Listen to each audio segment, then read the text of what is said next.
Hello friend, જય શ્રી કૃષ્ણ। 300 ગ્રામ મમરામાંથી એકદમ crispy સ્વાદમાં ટેસ્ટી એવું ઢગલાબંધ મમરાનું ચવાણું બનાવીશું। તો મસાલો બનાવવા માટે 2 ચમચી ખાંડ, 1 ચમચી વરિયાળી, 1 ચમચી આખા ધાણા, જીરું, લીંબુના ફૂલની જગ્યાએ 1 ચમચી આમચૂર મસાલો, મીઠું અને 2 ચમચી લાલ મરચું એડ કર્યો છે। બધી વસ્તુને મિક્સ કરી પાવડર તૈયાર કરી લેશું। હવે આ પાવડરને એક વાટકામાં લઈ લઈએ।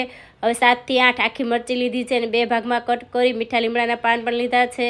તો મોટા વાસણની અંદર તેલ ગરમ કરી મરચી એડ કરશું। તો મરચી એકદમ ક્રિસ્પી થઈ જાય ત્યાં સુધી થવા દેવાની છે। પછી મીઠા લીમડાના પાન, હિંગ, હળદર કરી અને મમરા એડ કરી દઈશું અને જે મસાલો છે એ અડધો એડ કરી બરાબર મિક્સ કરી લેશું।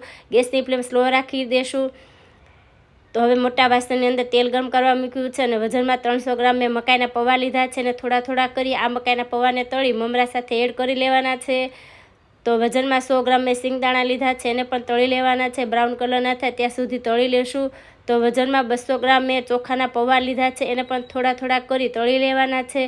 હવે આ પૌવાને પણ મમરા સાથે એડ કરી દેશું। હવે ડાળિયાની જે દાળ આવે છે વજનમાં 100 ગ્રામ લીધી છે, એને પણ તળી લીધી છે અને સેવ લીધી છે।